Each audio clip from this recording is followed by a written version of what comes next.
அன்பு தமிழ் நெஞ்சங்களுக்கு ஆஸ்ட்ரோ தமிழ் மகளின் இனிய வணக்கங்கள். இன்றைய பதிவில் மீன ராசியில் பிறந்த நண்பர்களே, வாழ்க்கையில் எந்த விஷயத்தில் நீங்கள் ஹீரோ ஆவீங்க? எந்த விஷயத்தில், எந்த தொழிலில், எந்த வேலையில் யாரால் நீங்கள் ஜெயிப்பீங்க, முத்திரை பதிப்பீங்க, உங்கள் உச்சத்தை தொடுவீங்க? அதை பற்றியும், அதே போல் ஜீரோ, அதாவது யாரால் எப்போது எந்த துறையில், எந்த வேலையில், எந்த தொழில் விஷயத்தில் ஒன்றுமில்லாமல் ஜீரோ ஆவீங்க, அதாவது லாஸ் ஆவீங்க, தோல்வியை தழுவுவீங்க, அதை பற்றி தான் இன்றைய பதிவில் பார்க்க போகிறோம். நிச்சயமாக இந்த பதிவு உங்களுக்கு தேவையான பதிவாக இருக்கும். முழுமையாக பாருங்கள். பதிவு பிடிச்சிருந்தால் லைக் பண்ணி, கமெண்ட் பண்ணி, மற்ற நண்பர்கள் உறவினர்கள் பயன்பெற அவங்களுக்கும் ஷேர் பண்ண மறந்துடாதீங்க. இதுவரை நம்முடைய ஆஸ்ட்ரோ தமிழ் மகள் சேனலை சப்ஸ்கிரைப் பண்ணாத நண்பர்கள் சப்ஸ்கிரைப் பண்ணி, கூடவே தெரியுற பெல்லைக்கான கிளிக் பண்ணி ஆல் ஆப்ஷன்ஸும் செலக்ட் பண்ணி வச்சுக்கோங்க. மீன ராசியில் பிறந்த நண்பர்களே, உங்களுடைய ராசி அதிபதியாக இருக்கிறவர் குரு பகவான்க. 12 ராசிகளில் கடைசி ராசியாக வரக்கூடியது இந்த ராசி. இருந்தாலும் இந்த மீன ராசி ஒரு சிறப்புத்தன்மை பெற்றது. அப்படி என்ன அப்படின்னு பார்த்தோம்னா, நீங்கள் யாருடன் எப்படி நட்பு உறவு கொண்டாலும் அவங்களுக்கு ஏற்றபடி உங்களுடைய குண நலன்களை மாற்றக்கூடியவர்கள். மேலும் உறவுகளையும் சொந்த பந்தங்களோடும் ஒன்றிணைந்து வாழ்க்கையை நடத்தக்கூடியவங்க, கலைத்திறமை படைத்தவங்க. அதே போல் ஆன்மீகம், சேவை, தொண்டு இவற்றில் ஈடுபடக்கூடியவங்க. இப்படிப்பட்ட நற்குணங்கள் வாய்ந்த உங்களுக்கு தோல்வி, துரோகம், சூழ்ச்சி என்பது உறவுகளாலும் நட்புகளாலும் ஏற்படத்தாங்க செய்யும். அந்த வகையில் இந்த மீன ராசிக்கு அதிபதி குரு பகவான் மகர ராசியில் நீசமடைவார். அது பலம் இழந்து போவார். அதனால் மகர ராசியிலோ மகர லக்னத்திலேயோ பிறந்தவங்க உங்கள் வாழ்க்கையில் உங்களுக்கு நட்பாக உறவாக இருக்கும்போது தோல்வி, நஷ்டம், கஷ்டம், இதுபோல சூழ்ச்சி இதெல்லாம் ஏற்படுவதற்கு வாய்ப்பு இருக்குங்க. அதனால் மகர ராசியில் பிறந்தவங்க, மகர லக்னத்தில் பிறந்தவங்க கிட்ட கொஞ்சம் கவனமாக நீங்கள் இருக்கணும். அதே போல் இந்த மகர ராசிக்கு அதிபதியாக இருக்கக்கூடியவர் சனி பகவான். அதனால் பரம்பரை வியாதி, பூர்வீக சொத்து பிரச்சனை, தந்தையினுடைய வேலை அல்லது தாயினுடைய வேலை, இந்த விஷயத்துல எல்லாம் பிரச்சனைகளை நீங்கள் சந்திப்பீங்க. அதுபோல்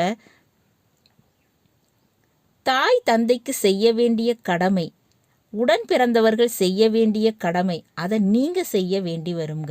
உடல்நல பிரச்சனைகளால் உறவினர்கள் பாதிப்படையும் போது, கஷ்டப்படும் போது அவங்களுக்கு செய்ய வேண்டிய மருத்துவ செலவு, இந்த விஷயத்தில் உங்களுடைய வாழ்க்கையில் பொருளாதார நஷ்டம், கஷ்டம், தோல்வி இதெல்லாம் சந்திப்பீங்கங்க.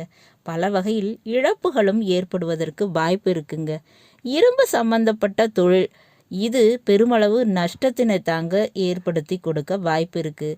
இந்த விஷயத்திலெல்லாம் நீங்கள் ஜீரோ ஆவதற்கு, அதாவது பாதிப்படைவதற்கு வாய்ப்பு இருக்குது. மேலும் மறைமுக வேலை தொழில் மூலமாக நஷ்டம் ஏற்படுவதற்கு வாய்ப்பு இருக்குங்க. அடுத்தபடியாக பார்த்தோம்னா, குரு பகவான் கடக ராசியில் உச்சமடைகிறாருங்க. அப்போ கடக ராசியிலோ கடக லக்னத்திலேயோ பிறந்தவங்க மூலமாக நீங்கள் உச்சமடைவீங்க. வாழ்க்கையில் கிடைக்கக்கூடிய வெற்றி, லாபம், பேர், புகழ் இதில் எல்லாம் இந்த நபர்கள் நேர்முகமாகவோ அல்லது மறைமுகமாகவோ காரணமாக இருப்பாங்கங்க. மேலும் உணவுத்துறை, நீர் சம்பந்தப்பட்ட வேலை தொழில் இவையெல்லாம் உங்களுக்கு யோகமாக இருக்குங்க.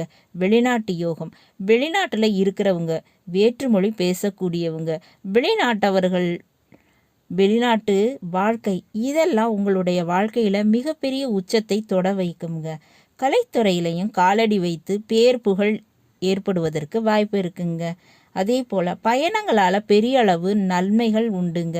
பயணம் செய்யக்கூடிய எந்த வேலை தொழில்னாலும் அதை நீங்கள் தாராளமாக செய்யலாம். அதன் மூலமாக நன்மை, லாபம் அப்படின்றது நிச்சயமாக கிடைக்குங்க. அப்போ இந்த விஷயத்திலெல்லாம் காலடி வைத்தால் நீங்கள் ஹீரோ ஆவது உறுதி. அதே போல் தாய் மற்றும் தாய் வழி உறவுகள் இவங்க மூலமாக உங்களுக்கு நன்மைகள் அதிகமாக கிடைக்கும்.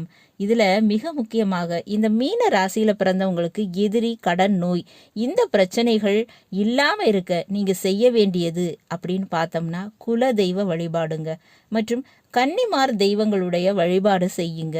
உங்களுக்கு வரக்கூடிய துன்ப கஷ்டங்களை முன்கூட்டியே அறிகுறியாக சொல்லி காப்பாற்றும் இந்த வழிபாடு.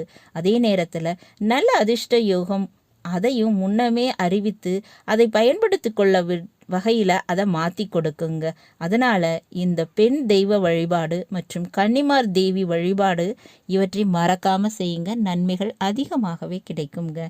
நல்லது நண்பர்களே, இன்றைய பதிவு உங்களுக்கு பிடிச்சிருக்கும்னு நினைக்கிறேன். பிடிச்சிருந்தால் லைக் பண்ணி கமெண்ட் பண்ணி மற்ற நண்பர்கள் உறவினர்கள் பயன்பெற அவங்களுக்கும் ஷேர் பண்ண மறந்துடாதீங்க.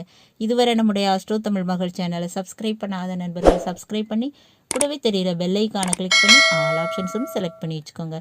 மீண்டும் நல்லதொரு வாய்ப்பினில் உங்கள் அனைவரையும் சந்திக்கிறேன். அதுவரை ஆஸ்ட்ரோ தமிழ் மகளின் அன்பு கலந்த வணக்கங்கள். நன்றி.